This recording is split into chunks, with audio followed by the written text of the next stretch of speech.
Hello সবাইকে। আজকের এই এক্সপ্লেনারে আমরা দারুণ চমকপ্রদ একটা বিষয় নিয়ে কথা বলবো।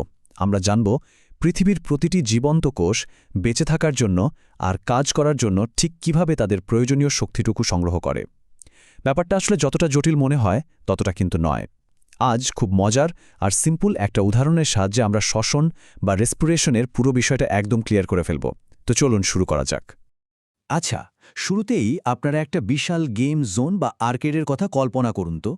এখানকার নিয়মটা হলো গেমের মেশিনগুলো আপনার সাধারণ টাকা বা ক্যাশ সরাসরি গ্রহণ করবে না। গেম খেলতে হলে আপনার স্পেশাল এক ধরনের টোকেন লাগবেই।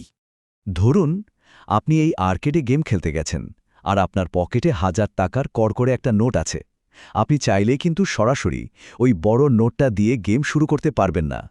আপনাকে আগে একটা কারেন্সি এক্সচেঞ্জ মেশিনের কাছে যেতে হবে, তারপর ওই বড় নোটটা ভাঙিয়ে ছোট ছোট ব্যবহারযোগ্য টোকেন সংগ্রহ করতে হবে, রাইট?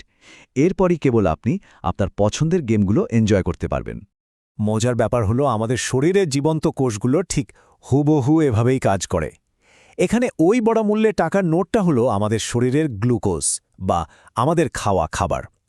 গ্লুকোজের ভেতরে প্রচুর পরিমাণে এনার্জি বা শক্তি জমা থাকে ঠিকই, কিন্তু আমাদের কোষের ভেতরের সূক্ষ্ম মেশিনগুলো সেই শক্তি সরাসরি খরচ করতে পারে না।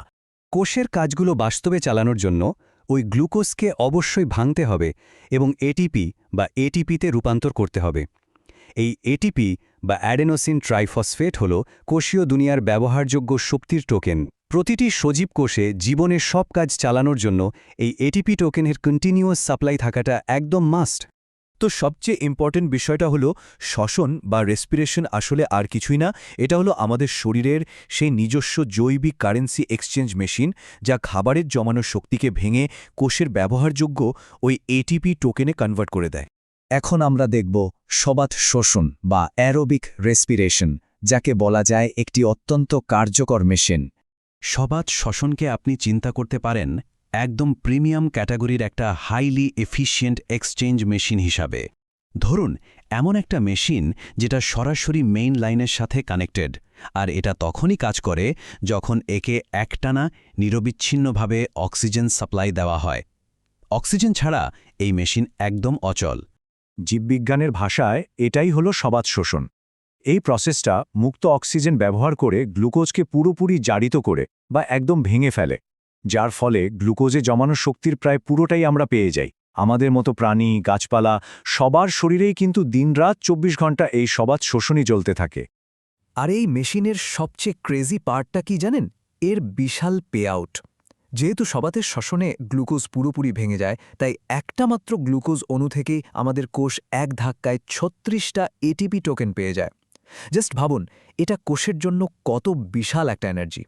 এরপর আসা যাক অবাধ শোষণ বা অ্যানঅ্যারোবিক রেসপিরেশনের কথায়, যেটা হলো আমাদের বিপদের ব্যাকআপ প্ল্যান। আচ্ছা, যদি হঠাৎ করে ওই অক্সিজেনের সাপ্লাইটা বন্ধ হয়ে যায় তখন কি হবে? তখন কোষ অবাধ শ্বসনে সুইচ করে। এটা অনেকটা কারেন্ট চলে গেলে ভাঙাচোরা একটা ব্যাটারি চালিত ব্যাকআপ মেশিনের উপর নির্ভর করার মতো, যা কোনো মতে কাজ তো চালিয়ে নেয় কিন্তু খুব একটা এফিশিয়েন্ট না। অবাধ শ্বসন প্রসেসটায় যেহেতু মুক্ত অক্সিজেন থাকে না, তাই গ্লুকোজ এখানে পুরোপুরি ভাঙতে পারে না, ভাঙে আংশিকভাবে। সাধারণত কিছু নির্দিষ্ট ব্যাকটেরিয়া, ইস্ট জাতীয় ছত্রাক, আর ধরুন আপনি যখন অতিরিক্ত ব্যায়াম করে একদম হাঁপিয়ে ওঠেন, তখন আপনার পেশিকোষে ইমার্জেন্সি হিসাবে এই অবাধ শোষণটা চালু হয়।